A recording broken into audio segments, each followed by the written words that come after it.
Hola, muy buenas tardes. Gracias por estar conectados el día de hoy.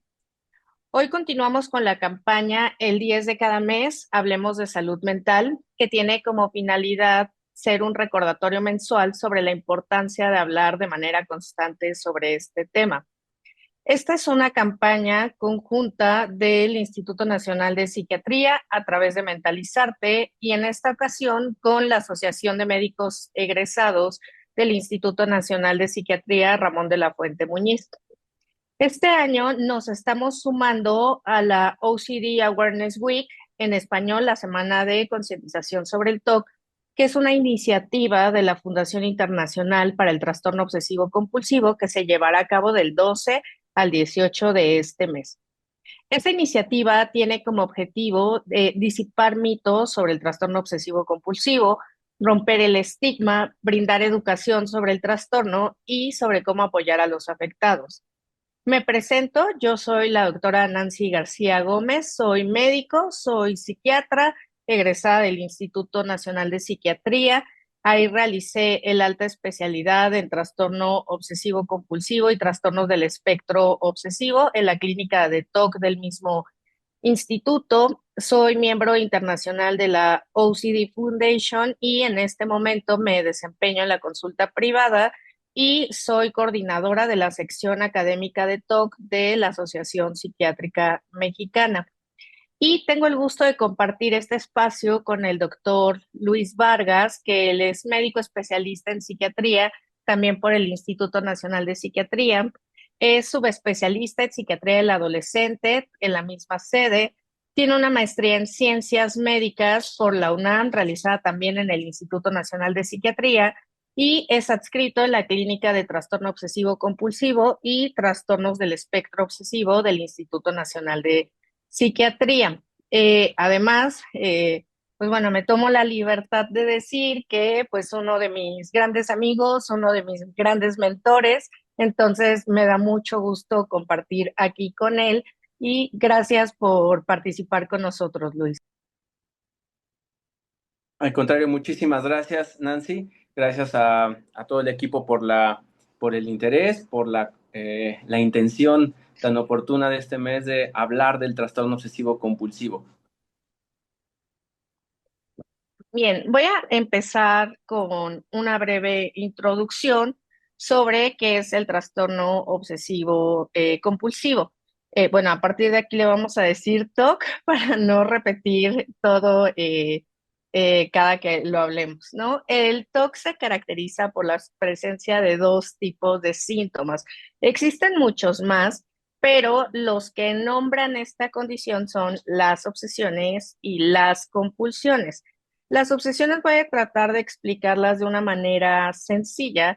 Las obsesiones son ideas, es decir, pensamientos, imágenes como fotos en nuestra cabeza o impulsos que cumplen con cuatro características. La primera es que son pensamientos intrusos. ¿Esto qué quiere decir? Que el pensamiento llega a mi cabeza sin ser llamado. La segunda son ideas, imágenes o impulsos repetitivas. Una vez que llega, está ahí como disco rayado dándome vueltas. La tercera es que es absurda, ilógica, aberrante, generan ansiedad, pero a pesar de eso no puedo dejar de pensar en esto. Y la cuarta es que generan malestar, principalmente ansiedad o angustia. Voy a poner un ejemplo clásico con TOC de contaminación. Por ejemplo, si yo de repente tomo mi taza, ¿no? Me puede llegar la idea de la nada de la taza está sucia, ¿no? Yo sé que no está sucia, yo sé que la lavé, esa es la parte absurda. Yo sé que la lavé, yo sé que no hay manera de que esté sucia, pero a pesar de eso, mi cabeza está sucia, está sucia, está sucia. Es que tocó la mesa y la mesa no sé si la limpiaron. Entonces, esa es la idea obsesiva. La compulsión son todas las conductas repetitivas que yo hago en respuesta a un pensamiento obsesivo con la finalidad de quitarme la ansiedad, de prevenir que lo que me da miedo pase y o quitarme la idea. Por ejemplo, si yo ya tuve esta obsesión de que la taza está sucia, la conducta repetitiva sería irme a lavar varias veces de manera compulsiva. Entonces, estos son los dos grandes síntomas. Puso un ejemplo clásico de contaminación porque es lo que generalmente ubicamos, pero existen diferentes tipos de obsesiones y de compulsiones y ahí es donde me gustaría preguntarte, Luis, ¿qué otro tipo de obsesiones, compulsiones, pudieras comentarnos, y que son, yo creo que igual o mucho más importantes para tener una evaluación completa de TOC?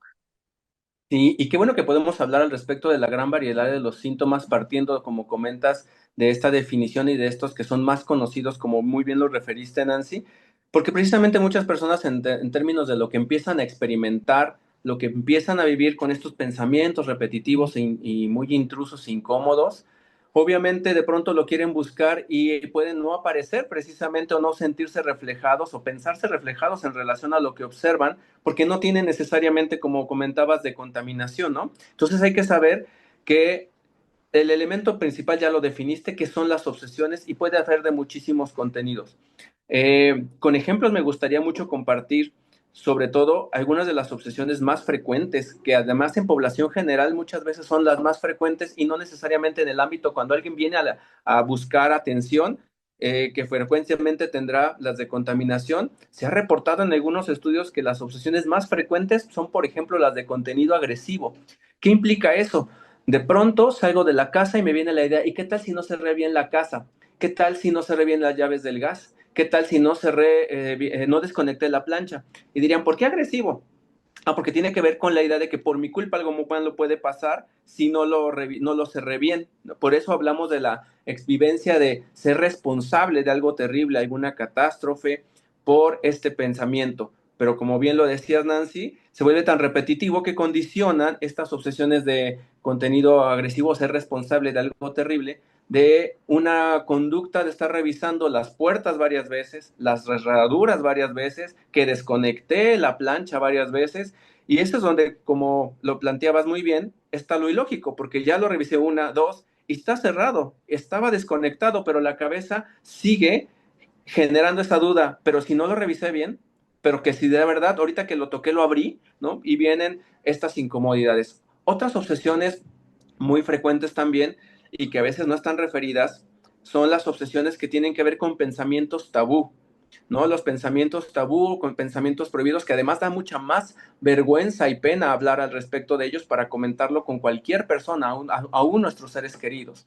que tiene que ver, por ejemplo, con pensamientos de índole sexual y religioso. Por ejemplo, volteo a ver una imagen religiosa, paso frente a una iglesia, veo la imagen de un Cristo, santos o la Virgen, y de pronto la vivencia tan incómoda de tener que me vengan insultos a la mente que no soy yo, me vienen insultos o blasfemias que obviamente generan mucha incomodidad y culpa, más si la persona procesa esa fe en particular de la imagen que está observando y se desconcierta mucho de por qué le vienen ese tipo de pensamientos. O obsesiones también, como ya bien definiste, pero con contenido sexual. De repente yo, como hombre, volteo a ver a mi papá y me viene la idea, ¿y si lo besas? ¿Y si te gusta? O una imagen de estar en un contexto erótico muy incómodo con esta persona, un ser querido, o puede ser hasta menores de edad, y no tiene que ver con lo que yo quiera, desee, ni además asentar muy bien que no hay ningún proceso de deseo ni de excitación. Son muy incómodas estos pensamientos o estas imágenes y generan mucho desconcierto, mucha culpa, como otros de los ejemplos. ¿Qué tal si dentro de las agresivas también yo pudiera lastimar a alguien? Me puede venir el pensamiento cuando estoy partiendo verduras o fruta, y si se le entierro este cuchillo a mi ser querido que está enfrente, o la imagen de cómo lo estoy haciendo, también se vuelve muy incómoda, muy inquietante, y obviamente me empieza a condicionar elementos que ya mencionabas, Nancy, las compulsiones, pero también un elemento muy importante a reforzar es la evitación, ¿no? Por ejemplo, en algunas obsesiones no compulsiono, como revisar las puertas, sino evito. Ya no puedo estar con mi familiar porque me vienen esas imágenes feas, ¿no? Y ya no puedo estar con otro familiar porque cuando estoy con el cuchillo me van a venir esas imágenes y yo no quiero hacerle daño. Evidentemente nunca le van a hacer daño, pero se desencadenan estas obsesiones y obviamente las personas tratan de no vivir ante esos desencadenantes y una consecuencia, además de las compulsiones, es evitar y como en todo en contexto, empieza a trastocar nuestro funcionamiento diario, nuestras actividades, nos interfieren claramente en, en nuestro día a día y es mucho, muy incómodo. Sí, y esto que comentas, particularmente ahorita que hablabas de ideas tabú, quiero reforzar nada más que son ideas que chocan con el sistema de valores de las personas. Eso es lo que genera tanta angustia en el TOC. ¿No? Hablabas de estos pensamientos o estas ideas obsesivas, a lo mejor de contenido incestuoso. Yo sé que yo jamás haría algo así. Voy a poner un ejemplo, a lo mejor mi mamá es lo que amo en el mundo. Entonces el TOC tiene esta capacidad de las cosas que me importa, en eso me va a afectar y con eso me va a doler. No hay ningún caso en el mundo donde las ideas obsesivas se vuelvan realidad, no es un deseo, es más bien un pensamiento que resulta aberrante. Y ahorita que nos explicabas, a mí me gustaría que nos pudieras hacer una diferencia, porque creo que muchas veces dentro de la misma línea me gustaría que nos hicieras un poco la diferencia porque en muchas ocasiones creo que las personas en el lenguaje cotidiano pueden hacer comentarios triviales, yo diría que hasta caricaturescos, de qué es el TOC, ¿no? Como, es que yo tengo un poquito de TOC porque me gusta limpiar o me gusta ordenar, ¿no? Lo cual, no sé, me imagino también lo has escuchado, lo cual molesta mucho a las personas con TOC, porque no es una cuestión de gusto, es una cuestión que sale del control de la persona que lo padece. Entonces, un poco para quitar este mito de que si yo soy ordenado, entonces eso es TOC, me gustaría que nos pudieras hacer la diferencia entre una idea de orden, obsesiva y una idea de orden, pues que va acorde a la personalidad del sujeto. Creo que eso sería importante. Sí, porque hasta muchos de estos elementos que de pronto podemos, que nos llegan en redes sociales, algunas test, hasta de pronto como retos de lápices mal acomodados, ¿no? De azulejos mal pegados, que incomodan, obviamente puede generar una sensación de incompletitud, etcétera, pero no es precisamente un síntoma obsesivo per se, esa incomodidad. Y sí hay que hacer una diferenciación porque muchos de estos aspectos, algunas personas pueden hasta verse no reflejados porque de pronto el acomodar es, como bien mencionabas, algo que yo quiero, ¿no? Yo quiero acomodarlo, me gusta cómo se ve, yo le dedico el tiempo que se necesite, ¿no? Y hay cierta tendencia al perfeccionismo que puede ser en realidad un elemento de la personalidad. Yo soy así, así me gusta. Es más, así quiero que los demás se comporten y lo hagan también, ¿no? Haciendo alusión a cómo es algo que yo considero apropiado. Y evidentemente hay personas como otra característica y otra forma de presentación de las obsesiones que pueden estar relacionadas con la simetría y el orden, pero es una simetría y un orden que la misma persona no desearía tener que cumplir porque le quita tiempo, porque le incomoda, porque genera mucha angustia. No puedo avanzar en lo que me importa hasta que no quede de determinada manera. Y a veces no necesariamente es el orden bonito que los demás esperarían, ¿no? Tiene que estar de cierta manera, de tal modo, porque mi cabeza es la que me está indicando que así tiene que ser. A veces se pueden traslapar estas dos vivencias y obviamente a veces podemos identificar los dos elementos, personas que tienen estas características de personalidad y personas que tienen síntomas obsesivos, que creo que vale la pena aclararlo porque lamentablemente esta parte de la personalidad también se le ha llamado personalidad obsesiva, ¿no? Pero una cosa son las obsesiones. Entonces sí es importante diferenciar que no es lo mismo tener rasgos o personalidad o un trastorno de personalidad obsesivo a lo que conocemos como trastorno obsesivo compulsivo que bien ya definiste con los síntomas cardinales de las obsesiones y las compulsiones. Entonces, creo que es algo que puede estar en conjunto y además hasta también tirar este mito de la mayoría de las personas con TOC además son obsesivas de personalidad. No necesariamente. Hay muchas otras formas de ser, otras características y rasgos de personalidad y obviamente también están las personalidades y una persona puede tener ambas condiciones, ambas circunstancias que pueden estar afectando o no la vida. Y eso me lleva además a comentar otro tipo que también es muy frecuente, si estás de acuerdo, Nancy, porque ahorita me acordé de él, son las obsesiones que les llamamos misceláneas, porque son bien variadas, pero y son muy frecuentes también. La mayoría de las personas que están luchando con el TOC tienen más de una obsesión, ¿no? Más de un contenido, además de obsesiones de contaminación, obsesiones de contenido agresivo y a veces también sexuales o religiosas y a veces estas misceláneas que la verdad es que hacen un proceso muy complicado, unas obsesiones más fuertes unas que otras, además a lo largo de la vida, pero están las obsesiones que también me agradaría mucho comentar, si me lo permites, Nancy, por la frecuencia y porque es con lo que nos topamos con muchas veces en la consulta. Dirían, ay, qué bueno que lo mencionan porque también eso sí me pasa, ¿no? Que son estas obsesiones que tienen que ver con que si, por ejemplo, yo un día iba por la calle, iba con mi suéter rojo y de pronto pasa algo malo y entonces me viene a la mente, es que fue el suéter rojo, ya no puedo usar ese suéter rojo. Y es que ese suéter rojo además lo puse en mi closet. Entonces ya como que también el closet se llenó de esa mala vibra cuando yo estaba en el incidente negativo. Y entonces ya como que si la mala vibra, la mala suerte, la mala onda de las personas se quedara en los objetos y se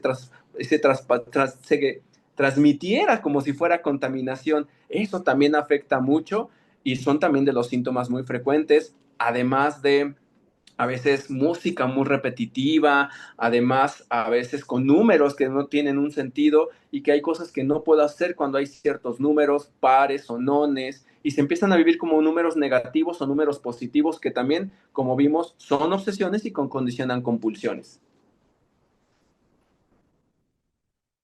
Sí, justamente, ¿no?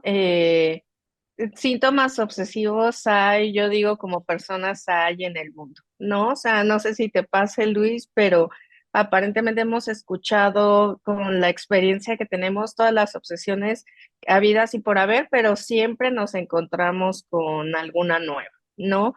Entonces, eso es importante. También creo que un poco para aterrizar en quiénes, qué grupos son los que pudieran padecer con mayor frecuencia TOC. Me gustaría hablar un poco, si estás de acuerdo con, pues en qué edades esperamos, ¿no? En qué edades esperamos que esto ocurra, porque también el TOC se comporta distinto, su presentación, y además tiene ciertas variaciones acorde al género. Entonces, creo que eso también es muy importante comentarlo. En promedio, el inicio de síntomas de TOC tiene dos momentos de la vida de riesgo donde se puede presentar. A esto le llamamos presentación bimodal. Puede ser que te pase en uno o que te pase en el otro.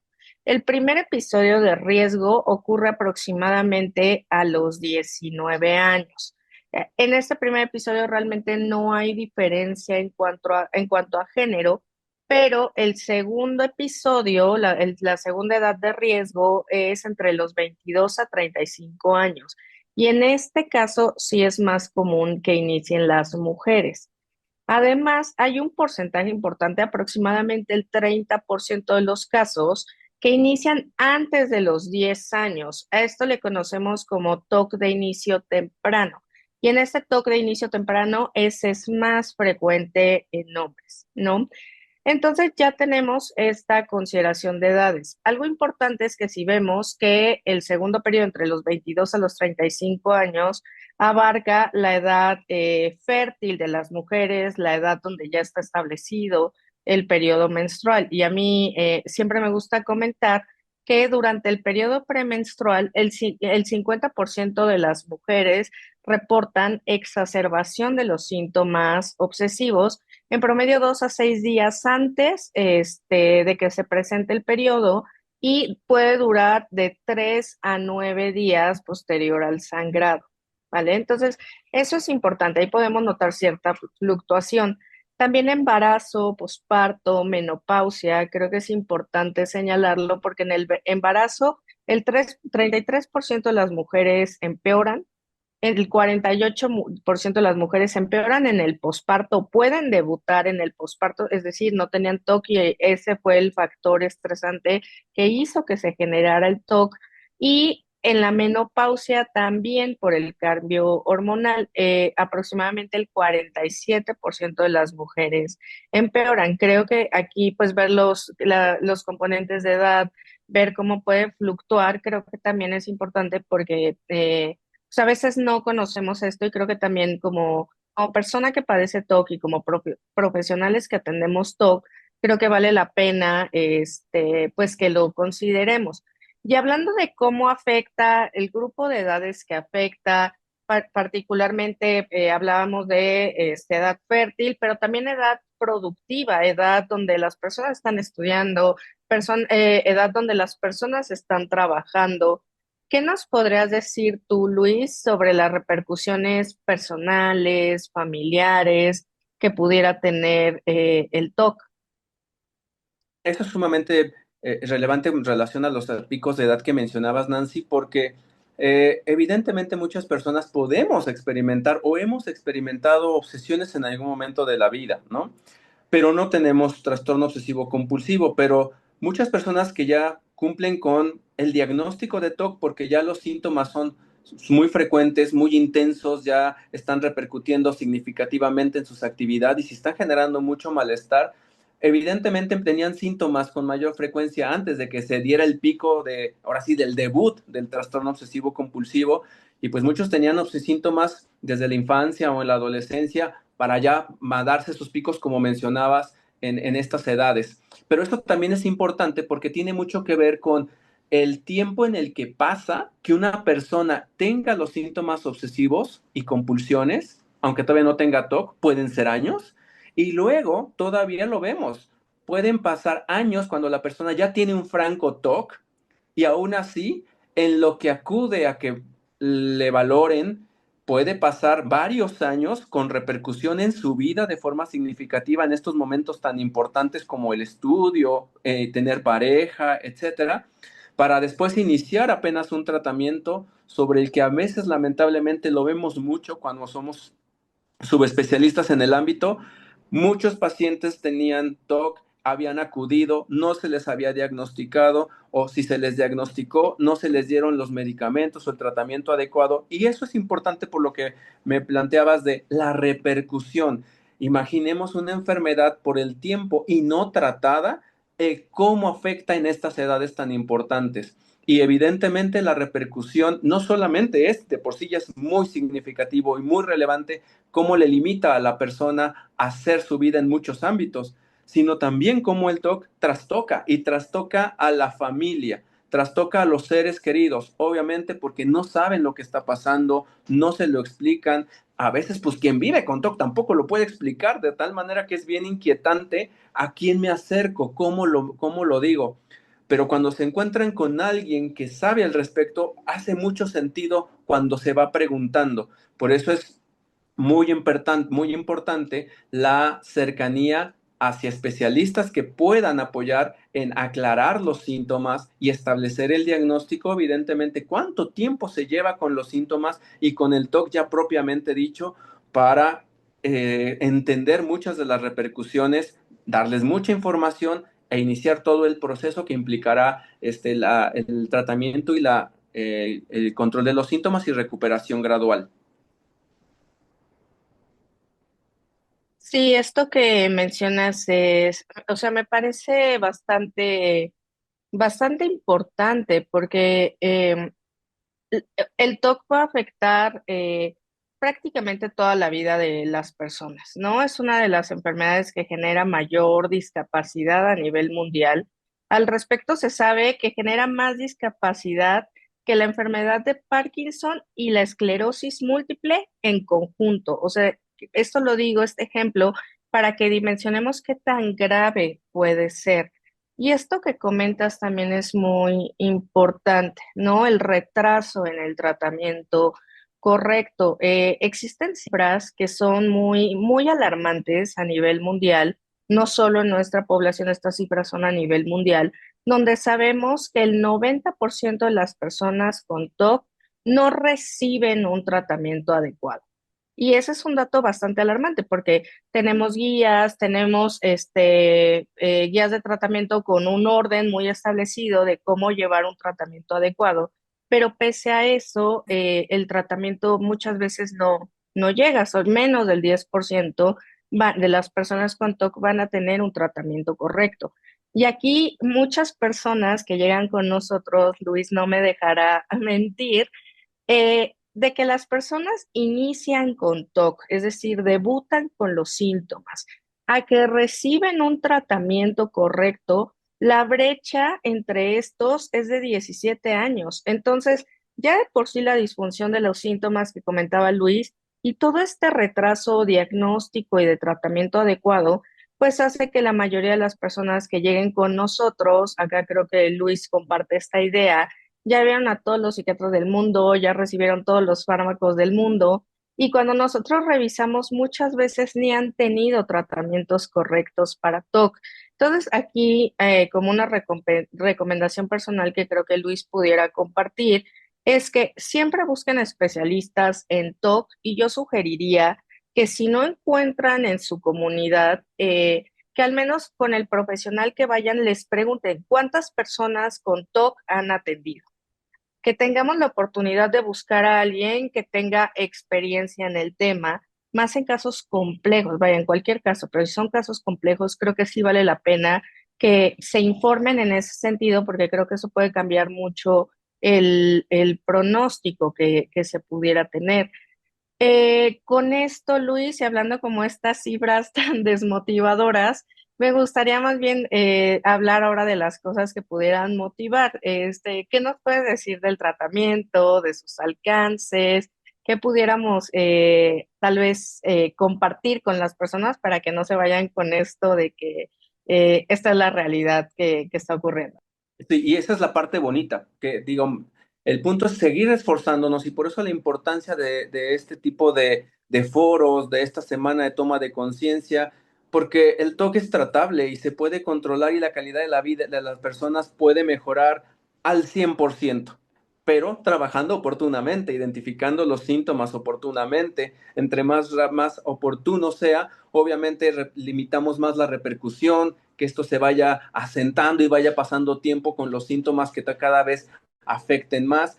Y bueno, la buena noticia, como lo decimos cuando estamos ante una persona que estamos valorando, es vamos a controlarlo y conocemos personas que lo han logrado. ¿Por qué tú no? Se puede y es más, deséalo, búscalo, porque en la medida que trabajes en conjunto como equipo, vamos a lograr la reducción gradual de los síntomas. Sí, sabemos que no es un proceso fácil, y sabemos también que hay variabilidad en términos de la gravedad que pueden tener las personas del trastorno obsesivo compulsivo. A veces, aunque no lleven tanto tiempo, a veces con más tiempo, hay muchas variabilidades, como ya mencionaba, como mencionabas, Nancy, que puede hacer que a veces tengamos algunos retos mayores, pero afortunadamente a la mayoría de las personas el panorama es muy alentador. ¿Por qué? Porque el tratamiento se enfoca en ir reduciendo los síntomas y podemos tener la expectativa de que los síntomas no va a ser, pueden llevarnos algunos meses, a veces algunos años, eso hay que ser realistas, hay que trabajar mucho, pero se puede llevar. Sí es importante considerar precisamente la base neurobiológica y neuropsiquiátrica del trastorno obsesivo compulsivo, que nos denota precisamente el por qué el tratamiento farmacológico es uno de los elementos angulares del tratamiento. Hay definitivamente y afortunadamente otras alternativas de tratamiento. Y estamos en un punto, como se los decimos usualmente a nuestros pacientes, ¿estarías de acuerdo, Nancy? Si tenemos opciones de tratamiento, que vamos a platicar de ellas, el tratamiento farmacológico, con tratamientos bien estandarizados, bien reconocidos, y además la terapia cognitivo-conductual enfocada en el trastorno obsesivo compulsivo, ningún paciente tendría por qué decidir con cuál de las dos empezar. Si las dos están probadas y las dos sirven, en realidad toda persona con TOC, lo importante es que tenga todas las estrategias a su favor para una recuperación mucho más ágil, continua, rápida en tiempos, y evidentemente eso nos dará una gran recompensa precisamente en alcanzar el funcionamiento. Sí es un punto difícil de pronto plantear. El TOC no es curable, eso puede desalentar de pronto, pero se puede controlar también que de verdad la persona se viva curada porque ya no están los síntomas presentes o son tan mínimos que, ay, sí, creo que a veces me han venido algunas obsesiones, pero ya no les hago tanto caso, ¿no? O ya ni me acuerdo cuándo fue la última que tuve. A ese grado se puede tener, ¿no? Esta mejoría y este alcance, y evidentemente con ello el que la persona no limite para nada sus decisiones de qué quiere hacer en ámbitos profesionales, personales, como bien mencionabas también, no se limiten a embarazarse, a tener hijos, porque el TOC es algo que, aunque sí se tiene riesgo como una base biológica, la realidad es que no es algo que esté determinado, ¿no? Que implique una heredabilidad como para que mi hijo forzosamente va a tener TOC, no necesariamente. Y bueno, si fuera el caso, ¿cuántas enfermedades evidentemente pueden estar en nuestra posibilidad de transmitir a otras generaciones? Y eso no nos limitaría en poder decidir si queremos tener familia o no, y el TOC no tendría que ser tampoco una motivo para ello, y sobre todo si es importante para las personas, porque afortunadamente podemos tratarle. Me gusta mucho esto que comentas, Luis, porque creo que, al menos lo voy a decir así, la mayor parte de pacientes, lo hemos comentado tú y yo, la mayor parte de los pacientes que nos llegan eh, están desesperanzados, ¿no? Ya están muy cansados, hartos de los síntomas, y eso resulta muy difícil, pero esto que digas que yo lo traduzco así, que hay esperanza de mejoría, hay esperanza de recuperación. Creo que es algo que muchas personas con TOC necesitan escuchar, porque con esta idea de que es una condición crónica, sí, pero hay esperanza. Yo creo que la esperanza es uno de los elementos que ante cualquier patología, no solo el TOC, debemos tenerla, ¿no? Como parte pues sí, de poder tener mejores estrategias para afrontar la enfermedad. Eh, y en este sentido, sobre el tratamiento, yo diría que el tratamiento para TOC no es cómodo, en el sentido de que hay que tener mucha paciencia. El proceso puede llevar periodos de tiempo largos, meses, años, y tenemos diferentes estrategias de tratamiento que ya comentó Luis. Una es el tratamiento farmacológico. La otra es la terapia con exposición y prevención de respuesta, particularmente que es la que viene esta herramienta en las guías de tratamiento, y la tercera es el tratamiento combinado. Cada una, tanto la EPR como el tratamiento farmacológico, tienen evidencia de mejoría, pero como decía Luis, si sumamos ambas intervenciones, pues la mejoría pues va a ser mucho más significativa, y además nos va a ayudar a la prevención de recaídas a largo plazo. Entonces, lo ideal es un tratamiento en conjunto, y eso también es muy importante tenerlo presente. Desde el punto de vista farmacológico, creo que resulta poco cómodo porque las dosis que utilizamos en TOC, usamos algo que antes se llamaban antidepresivos, ya no se llaman así, ahora se llaman inhibidores de la recaptura de serotonina. ¿Por qué? Porque dependiendo la dosis es el efecto que vamos a buscar. Entonces, las dosis que requerimos para tratar TOC desde el punto de vista farmacológico son como el doble de las que usamos habitualmente, por decirlo de alguna manera, para otras condiciones como ansiedad y depresión. Voy a poner un ejemplo. Fluoxetina, por ejemplo, con una tableta, efectividad para ansiedad, para depresión, pero para que sea efectiva para TOC nos tenemos que ir a dos tabletas, es decir, 40 miligramos. Y acá sertralina, ansiedad, depresión, 50 miligramos, 100 miligramos. Para irnos para TOC, dosis mínima 150 miligramos. Y esto es muy importante porque a veces decimos, es que fui y me dejó dos tabletas, tres tabletas, pero lo que estamos buscando es ajustar los mecanismos cerebrales que se ven afectados en el TOC. Y yo abiertamente le digo a mis pacientes, darte menos de esta dosis es no darte nada y hacerte perder el tiempo, porque el TOC no va a mejorar si el tratamiento no se lleva de esta manera. Y creo que es parte de las cosas por las que muchas veces no mejoran, que les dejan dosis bajas que para TOC nunca van a servir. Entonces, creo que esto es importante. Y por otro lado está la exposición y prevención de respuesta. Me gustaría que nos platicaras un poquito de cómo es esto, Luis. Y sí, y simplemente también ahorita que lo mencionabas, y por qué me gustaría antes de comentarte ese punto, compartir que precisamente los medicamentos son a estas dosis y todavía pueden subir más, pero estamos hablando de dosis terapéuticas, de dosis que aunque podemos a veces llegar a dosis intermedias o las más altas para cada medicamento, es oportuno porque estamos buscando una recuperación gradual. Hay que saber en qué momento se van tomando estas decisiones de hacer estos ajustes. ¿Y por qué es relevante? Porque como personas que luchan con el TOC, les va a ser difícil uno, chin, y si este medicamento me hace daño, porque ya me lo subieron demasiado, o lamentablemente, de pronto, por falta de información y conocimiento, pueden acudir con otras personas, hasta profesionales de la salud mental, hasta médicos que les digan, esto es mucho, te están haciendo daño, y no, la realidad es que tampoco es que nos crean a nosotros, están todos los estándares internacionales de las dosis que se ocupan de los medicamentos con seguridad. Obviamente, si hay algún efecto secundario, pues bueno, se buscan alternativas diferentes, ¿no?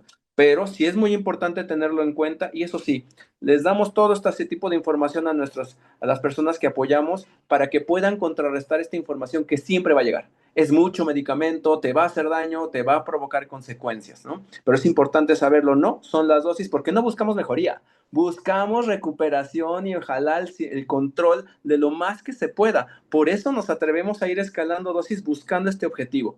Y bueno, evidentemente esa es la parte fundamental, una de las partes fundamentales. Y otro es, el medicamento nos podrá ayudar, pero si no tenemos herramientas para poder aprender a manejar el trastorno obsesivo compulsivo, podemos tener, si queremos estar sin medicamento, siempre se dará la alternativa de buscar estar sin medicamento, porque se puede, pero ahí es en donde entra además de manera indiscutible el que toda persona pueda tener una intervención en terapia cognitivo-conductual para precisamente tener más habilidades de cómo lidiar con los síntomas por si en algún momento se está bajando medicamento y los síntomas quisieran reaparecer, si se ha controlado muy bien y además más adelante los síntomas quieren reaparecer. Y bueno, precisamente el momento crítico es cuando yo aprendo con el medicamento y con la terapia, yo aprendo a bajar los síntomas, aprendiendo a manejar ansiedad, aprendiendo a reconocerlos. Eso es sumamente importante, reconocer el síntoma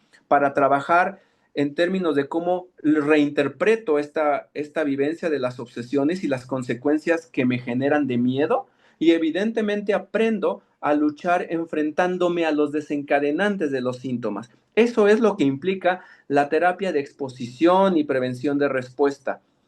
De pronto las personas tienen la habilidad de defenderse, ya no les creo tanto, ya trato de debatir el pensamiento, de no creerle, pero la terapia va muy enfocada a cómo yo puedo empezar a retar al TOC. Ya no solamente me defiendo, ya empiezo a darle puñetados al TOC para debilitarlo y ese es un trabajo arduo, fuerte, difícil. Por eso en general es importante que puedan tener el soporte farmacológico porque no es cuestión de poder solos. Tienen las herramientas para, el medicamento dará las herramientas para que no les sea tan difícil y obviamente la batalla la ganemos. Y aquí, pues evidentemente, este tipo de intervención también es bien importante que sea con personas, como bien comentaba Nancy, que tengan experiencia en TOC también, porque nos ha tenido la experiencia que también varios pacientes han estado en otras intervenciones de terapia cognitivo-conductual, pero sí de pronto es que me dijo que ya no sabía más qué hacer, y es por la diferencia que puede implicar el TOC como reto en relación a otros padecimientos que también mejoran y pueden tener una gran respuesta, como la depresión, otros trastornos de ansiedad, fobias, que es la terapia cognitivo-conductual, pero a veces el saber cómo funciona el trastorno obsesivo compulsivo, que es una lucha constante y de buen rato, a veces pueden tener la vivencia de que ya no hay más que hacer, cuando en realidad lo que hay que tener es paciencia, una buena sistematización y estructuración de cómo ir afrontando los síntomas y evidentemente las personas expertas en el ámbito, es muy importante también preguntarlo, ¿con cuántas personas ha trabajado la terapia cognitivo-conductual, exposición y prevención de respuesta? Porque eso también les dará la pauta a tener más confianza de que van a tener alcances graduales. Y eso sí, un elemento más que es bien importante es que en todo este trabajo está implicada la familia, porque precisamente el TOC, como mencionábamos, trastoca a la familia desde el principio. Y entonces, si no trabajamos con la familia en ámbito de informar, psicoeducación y del mismo trabajo de la terapia, de alguna manera que estén enterados, de pronto sí nos podemos topar con dificultades, ¿no? Hay que considerar a la familia, hasta de pronto también en el trabajo cognitivo-conductual, es algo que se valora y se dará una mayor probabilidad de mejoría si están involucrados. Sí, esto que comentas, o sea, es sumamente importante, ¿no? Requerimos el trabajo conjunto, eso es algo importante. Creo que en la mayoría de las condiciones, la tendencia y lo mejor es el tratamiento interdisciplinario, ¿no? Eso ayuda bastante a las personas que padecen esto y también hay que el trabajo que involucre a las familias, porque también las familias con TOC muchas veces nos preguntan qué podemos hacer, ¿no? Y justamente también dentro del abordaje terapéutico se dan estrategias para ayudar a los pacientes, porque podemos dar todo el fármaco del mundo, pero si la familia no está bien educada, si la familia se está involucrando de una manera no adecuada a los síntomas, esto nos puede traer repercusiones importantes y que es un factor de mal pronóstico. ¿A qué me refiero? Por ejemplo, si de repente, voy a poner un ejemplo, la mamá se la pasa compulsionando 6 horas con su hijo, pues vaya, eso nos va a dificultar bastante que el paciente mejore porque se está viendo reforzado el TOC, pues incluso por todo un ambiente familiar. Entonces, las intervenciones deben de ser integrales dentro de los profesionales y además tienen que ser intervenciones que involucren a todas las personas que convivan con la persona que padece TOC.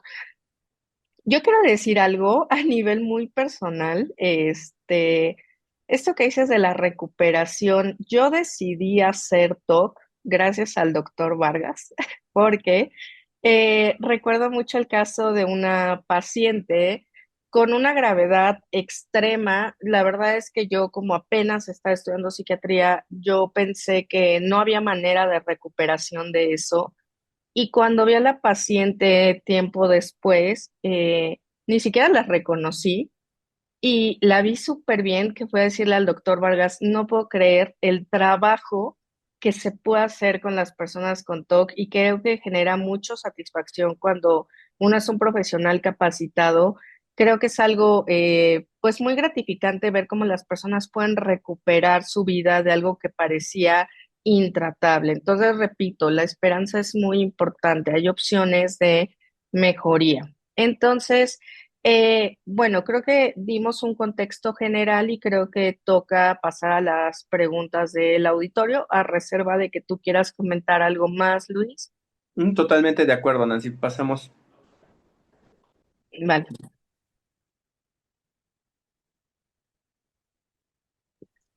A ver, entonces creo que tengo que leer yo las preguntas. Dice de Moisés Muñoz, no entiendo. Dice, pensamientos repetitivos, pero ¿qué pasa con esto? ¿Qué cosa neurológica lo provoca? ¿Quieres contestar, Luis? ¿Contesto yo? Ujú. Sí, obviamente, las obsesiones como síntoma no solamente es lo repetitivo, como bien comentaba la doctora Nancy, las obsesiones son pensamientos o imágenes repetitivos con la vivencia de ser intrusos, son ilógicos para la misma persona y muy angustiantes. Y para el contexto de estos síntomas, cuando se pueden identificar, sí, hay toda gracias y afortunadamente a las neurociencias se ha podido identificar las distintas áreas cerebrales involucradas y en realidad son circuitos cerebrales que están disfuncionando que van generando estos síntomas. El circuito es el circuito córtico estriado tálamo cortical. Con esto lo menciono que sí, sí hay bases de lo que nos habla de la que dan soporte a estos síntomas. Sí, yo creo que si de algo conocemos cómo funciona dentro de todas las condiciones psiquiátricas, yo creo que en el TOC sabemos específicamente qué ocurre. Voy a decirlo de una manera muy, muy simple. Este circuito que comenta el doctor Vargas, que, o sea, a lo mejor no lo tenemos que aprender, pero este circuito funciona de alguna manera como una especie de filtro, donde este filtro nos hace ver qué pensamientos son importantes y qué pensamientos son basura y ni nos enteramos, ¿no? Esos pensamientos ni sabemos que existen. En el caso del TOC, el filtro de los pensamientos no funciona. Entonces eso hace que me estén llegando una idea absurda y otra y otra y otra idea sin sentido.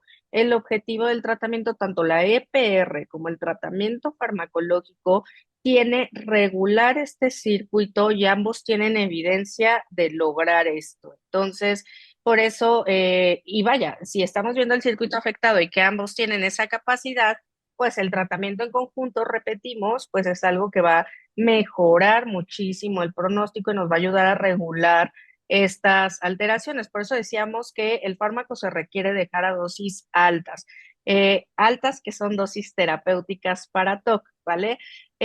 Porque buscamos regular este circuito. A dosis menores no vamos a regular este circuito. Entonces creo que eso es importante. Siguiente pregunta de Macario Favela.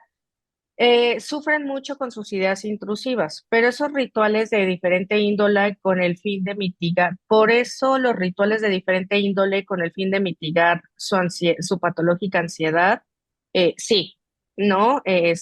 Yo siempre les digo, imagínense el momento donde hayan sentido mayor ansiedad en su vida, alguien que no tenga TOC, ¿no? Alguien que no tenga TOC, imagínense el momento donde hayan sentido mayor ansiedad, mayor miedo de cualquier cosa de la vida, el momento donde se han sentido peor, esa es la ansiedad que tiene una persona con TOC. O sea, son los grados de ansiedad que, a reserva de lo que diga Luis, creo que son las personas que más sufren ansiedad y que más sufren dentro de los trastornos psiquiátricos, a mi modo de ver. Habrá opiniones, ¿no? Pero sí, con la finalidad de bajar esta ansiedad tan intensa, las personas tienen que hacer estos rituales que generan una liberación rápida de la ansiedad, pero al final esto perpetúa el trastorno. Entonces, la exposición y prevención de respuesta implica que la persona tenga el detonante obsesivo, tenga ansiedad y prevenir la respuesta es que no responda como siempre lo hace con una compulsión, ¿no? Entonces es detonante ansiedad, pero no compulsión. Y con eso lo que buscamos es romper el circuito obsesivo. La siguiente pregunta, Luis, de Michelle García. Esto es algo que se puede controlar, que creo ya lo dijiste, pero bueno, creo que vale la pena Y reforzarlo. reforcemos el sí. Sí, sí se puede controlar. ¿Podría funcionar la técnica de exposición gradual con prevención de respuestas? Y lo que acabo de comentar, ¿no? No es que pueda funcionar, es que funciona, ¿no? Psicólogo Sergio Gallegos nos pregunta, hola, gracias por el tema. ¿Cómo haces para mejorar como terapeuta la adherencia al tratamiento farmacológico? Pues yo creo teniendo una adecuada educación, creo que alguien que trabaja TOC debe de tener muy buen conocimiento los psiquiatras de lo que se hace en EPR y las personas que hacen EPR de cómo es el tratamiento farmacológico y que tratar de que de manera conjunta, pues apoyar al paciente y tratar con el estigma que se puede tener ante el fármaco, porque en realidad son fármacos, está este mito de te vas a volver adicto, vas a tener dependencia, tu mejoría va a depender de un medicamento. No, no necesariamente va a ser así, pero creo que se trabaja en equipo, en comunicación y que cada quien tenga un adecuado conocimiento puede ayudar a que podamos psicoeducar como las dos partes, ¿no? Entonces, creo que eso nos podría ayudar bastante. Mari Vadillo pregunta, ¿y si la familia no acepta integrarse o por lo menos no todos los de su entorno, qué dirías, Luis? Nos pasa con mucha frecuencia y trabajamos con lo que tengamos. Es decir, una persona puede salir del TOC sola, sí. Si trabajamos con la familia, no le será tan complicado y hasta podrá manejarse circunstancias que ayudarán. Pero evidentemente, pues usualmente el TOC trastoca y a veces a una persona más que a otros familiares hablando. Entonces, pues sí, la verdad es que lo importante es tener el acceso de información, porque hasta probablemente la información haga que otros familiares que no estaban involucrados participen y eso nos ayude más. Pero sí, tenemos experiencia, Nancy y yo, con personas que han salido del TOC y lo trabajan ellos. Les llevará probablemente un poquito más de tiempo porque no es fácil, pero es posible lograrlo. Obviamente con la familia pues con mayor grado de satisfacción y probabilidad, ¿no? Con quien esté dispuesto. Generalmente, perdonan si les digo, dame chance de platicar un momentito con tu familia, un momentito para entender qué piensan, cómo te ven, qué piensan del padecimiento, y les doy una información. Y usualmente la familia con información, ¡pum!, genera un cambio que nos ayuda de alguna manera, porque bueno, ok, no participo, pero no me involucro. Eso también ya es un cambio, ¿no? Porque a veces el involucro es regañando, ¿por qué haces eso? Es que no deberías de hacerlo, por favor, tú controla tu mente. O sea, frases que de repente son muy dolorosas y que la familia ya no lo diga, ¿no? Ayuda también. Entonces, la información, sobre todo la información genera los cambios. Ahora una pregunta de Bel Natalie. ¿Qué comorbilidad tiene el TOC con la depresión? Mucha comorbilidad nos referimos a que se presenten dos condiciones psiquiátricas, ¿vale? En general, en psiquiatría la comorbilidad es mayormente la regla que la excepción. En el caso de las personas con TOC, casi el 70% de las personas van a tener alguna comorbilidad en algún momento de su vida. Particularmente la depresión es la comorbilidad más frecuente en adultos. Ocurre en el 54% de los casos. Y aunque no me lo preguntaron, lo voy a decir. En el caso de los niños y adolescentes, la comorbilidad más frecuente es el trastorno de ansiedad generalizada, que ocurre en el 32% de los casos. Entonces, también las comorbilidades podemos ver que pueden variar de acuerdo al grupo de edad, pero sí, es muy frecuente. El TOC es considerado una discapacidad. Podríamos hacer una diferencia entre discapacidad e incapacidad. Eh, ¿La quieres responder, Luis? Es que Ah, quiero va, que sí, tú sí, respondas. Yo quiero que sí. respondas la de abajo. Entonces, ahorita te digo por Ah, qué. bueno, va. Este, te la voy a aventar esa. Discapacidad es cómo afecta la condición a la persona, ¿no? De qué manera impacta en su vida social, laboral, académica. Eso es la discapacidad y la incapacidad ya es un término más legal, administrativo, donde se dice que la persona no puede hacer la actividad, donde alguien ya alguna instancia reconoce que la persona no está capacitada para eso. Entonces, esa sería la principal diferencia. Laura Tiziana nos pregunta, una menor diagnosticada a los 10 años con TOC, comentó la psiquiatra que el tratamiento tendría que ser de por vida debido a la gravedad. ¿Esto es cierto? Le aviento esta pregunta al doctor Luis Vargas porque, como mencioné, él es especialista en adolescentes pues bueno, creo que él nos podría dar mayor panorama. Yo solo veo adultos, pero él es el buenazo para niños adolescentes, entonces por eso te la aviento. Pues en realidad, como habíamos platicado, gracias Nancy, el TOC sí es un padecimiento que no es curable. Evidentemente, el TOC, como no se cura, podemos nosotros enfocar toda nuestra estrategia de tratamiento en cualquier momento de edad, llámese infancia, adolescencia o adultez. Evidentemente con las expectativas de controlar el padecimiento, con un periodo que implicará medicamentos, la terapia. Habrá un momento en el que si logramos esta recuperación, se mantiene un tiempo. Esto es bien importante siempre considerarlo. Cuando se está logrando este gran objetivo de recuperación, el medicamento no se quita, se deja y se van reforzando estrategias de terapia también si hay algunos síntomas todavía aún presentes. Y de repente nos vamos a dar la pauta a empezar a bajar medicamento. Y muchas personas, afortunadamente, tenemos la experiencia de que pueden estar años sin medicamento, pero el TOC no se cura. Entonces pueden tener episodios a lo largo de la vida, ¿no? Pero que el medicamento lo tengan que tener por toda la vida, la realidad es que no necesariamente. Y se trabaja mucho, por eso el trabajo multidisciplinario integral, precisamente para que puedan tener las personas periodos sin medicamento. A veces viene algún momento de tensión, preocupaciones académicas de la vida que generan otra vez reaparición de algunos síntomas, pero si estuvieron bien asentadas las estrategias de terapia, a veces no se reinicia el medicamento, pero la persona está bien informada. Cuando esto me quiera ganar, lo reinicio. No tengo por qué sufrir ni por qué decidir no iniciar el medicamento como si fuera una falla. No, están las estrategias para servirme, o la terapia y el medicamento, o solo el medicamento, o las dos. Entonces, el punto es, sí, no es, puede estar presentándose apariciones o recaídas a lo largo de la vida. Estas pueden implicar a veces medicamento, siempre terapia, ¿no? Y el objetivo es que cada vez sea menos. Pero sí, podemos entrar en la expectativa de que no todo el tiempo se estará tomando medicamento.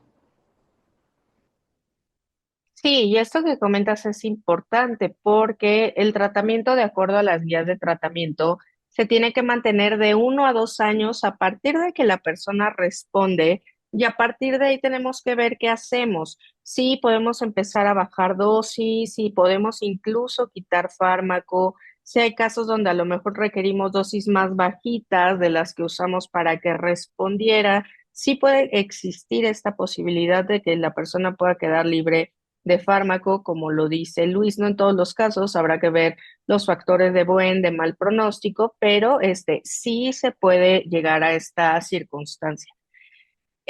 Alberto Pérez pregunta, ¿en qué circunstancias es necesario un tratamiento farmacológico para TOC? ¿Se puede tratar con solo terapia psicológica con TCC?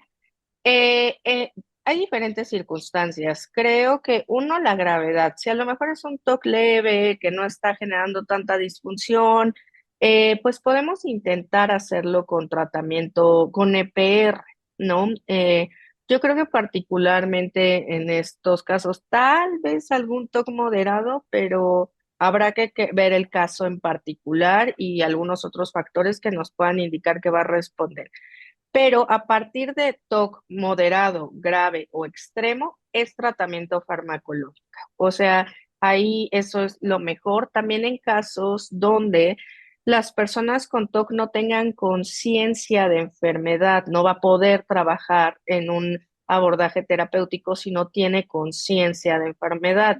¿A qué nos referimos con esto? A que no reconozca no reconozca las ideas obsesivas como absurdas. Esto es algo que llamamos insight. Por ejemplo, sí tengo que limpiar todo porque sí está sumamente sucio. No tienen esta capacidad para reconocerlo. Esto ocurre principalmente en niños y adolescentes, donde no van a tener esta conciencia y es muy probable que se requiera fármaco. Otro factor muy importante es la disponibilidad de terapia cognitivo-conductual. Finalmente nosotros estamos en Ciudad de México, y aquí tenemos muchas opciones de tratamiento. Hay otros estados donde no hay, y lo más accesible y rentable, e incluso económicamente, es el tratamiento farmacológico, porque no todas las personas tienen los recursos de pagar una EPR semanal. Creo que también eso hay que tenerlo presente. Y otra es la elección del paciente. Si el paciente quiere, a mí la EPR me da miedo, ahorita no me siento listo, prefiero entrarle al fármaco, se puede. También hay que tomar en consideración lo que la persona quiere. Eh, Siguiente pregunta de Belén Rodríguez: ¿cómo podemos apoyar como familiar a un paciente con TOC? Partiendo de informarnos, de ayudar a darles información, cómo se manifiestan los síntomas, entender qué es la compulsión y la evitación, que no es algo que la persona quiera hacer por gusto, ni que los quiere involucrar por gusto, y que a veces pues puede tener un poquito más de probabilidades de contenerse, y eso pasa mucho. De repente, es que cómo es que en la casa, en la calle no se controla más y no le dice nada a las personas, pero llegamos a la casa y es terrible lo que tenemos que hacer para ayudarle. Pero bueno, son las circunstancias que van favoreciendo el propio padecimiento de asentarse más fuertemente a veces en lugares de la familia, la casa, porque es mi espacio. Y entonces tener esta información y conocimiento y dotarles de herramientas para que poco a poquito vayan logrando desadaptarse, o como se denomina, desacomodarse del TOC. Porque acomodarse al TOC es agravarlo, irse desacomodando del TOC, pero implica todo un proceso de comunicación terapeuta, paciente, para que todos vayamos a la par y evidentemente no lo sufra las personas que luchan con el TOC, de repente que los dejen solos. Entonces es con mucha comunicación, información, tiempo y compromiso. Muchas gracias, Luis. Aquí pregunta Edson Islas: ¿me podrían apoyar con un ejemplo de una persona con trastorno de personalidad obsesiva compulsiva? Sí, el trastorno de personalidad obsesiva se refiere cuando yo hago las cosas con cierto orden, con cierta limpieza, porque a mí me gusta. ¿vale? O sea, a mí me gusta así. A mí me gusta que a lo mejor mis cosas estén acomodaditas por color, que a lo mejor mi ropa esté acomodada de cierta manera, mis libros, por ejemplo, estoy viendo lo que tengo aquí en mi casa, ¿no? Que ciertas cosas se acomoden de cierta forma, seguir un orden que para mí es grato. Eso es el toque de personalidad, una tendencia que resulta hacia el perfeccionismo, hacia el orden, que resulta como parte de algo que la persona desea. Voy a poner un ejemplo, a lo mejor yo puedo ver ahorita que mi taza está chueca, ¿no? Y digo, pues no me gusta cómo se ve porque se ve feo, pero bueno, al rato la acomodo, ¿no? Y otra cosa para diferenciar del TOC es que si mi taza está chueca, voy a estar como, está choca, está choca, está choca, está choca, está choca. No me voy a quitar la idea de la cabeza hasta que yo vaya y la acomode. Algo muy frecuente también en el orden del TOC, por ejemplo, es ponerle interpretaciones al orden que no tienen nada que ver. Por ejemplo, es que si yo no acomodo la taza, se va a morir mi familia, ¿no? Entonces, se va a morir mi familia, se va a morir mi familia y por lo tanto, yo tengo que acomodar la taza. Entonces, en una es por gusto, por características de personalidad, porque me resulta grato, y en la otra es un control, como decía Luis, sin sentido, que no le resulta grato a las personas y que en caso de no seguir eso, que se puede acompañar de otras creencias que nada tienen que ver con orden y que resulta excesivo e incontrolable para la persona. No sé si ahí quede un poquito más claro. Y repito, por eso cuando la gente dice, ay, es que me gusta tener mis cosas ordenadas porque tengo un poquito de TOC, o sea, a mí me estresa demasiado que la gente trivialice porque no tienen ni idea de lo que es vivir con TOC. Eh, ¿Qué es lo que sucede? Graciela Vargas nos pregunta qué es lo que sucede con el cerebro de las personas con TOC. Ya lo explicamos, ¿no? Esta dificultad para el control del pensamiento por ciertas estructuras cerebrales. Y Mariana García López nos pregunta, yo llevo 8 años con Luvox, ¿no hace daño al cuerpo con el tiempo? Luis, si nos puedes ayudar con esta. Afortunadamente son medicamentos muy nobles, siempre se va monitoreando, pero pues son medicamentos que se podrían tener por tiempos prolongados sin evidencia de daño. Sí, justo el perfil farmacológico es seguro, pocas interacciones farmacológicas, entonces, pues vaya, hay opciones. Incluso, como decía Luis, en el embarazo hay opciones, en niños hay opciones, adultos mayores hay opciones, entonces podemos tener como dentro de todo lo que existe, también podemos tener algunas opciones seguras para poblaciones especiales, ¿vale? Entonces eso ya será consideración de su psiquiatra. Y pues bueno, como ya no hay más preguntas, me gustaría cerrar este evento, no sin antes agradecer la invitación para participar. Creo que hace falta y siempre vamos a estar dispuestos a hablar de TOC porque creo que hace falta muchísima información al respecto.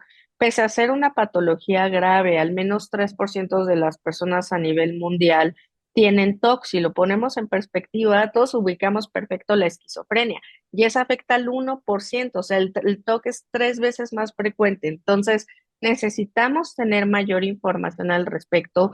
Muchas veces las personas no lo hablan por temor. Creo que también algo que queríamos comentar, Luis y yo, es hablar de estas otras ideas obsesivas que la gente no dice, las tabú, pero que vaya, si ustedes escucharon algo que les hace sentido, busquen información al respecto. Hay varias iniciativas de información confiable y pues agradezco la invitación, agradezco mucho que Luis también nos haya acompañado a este evento. Siempre sus aportaciones son muy, muy valiosas.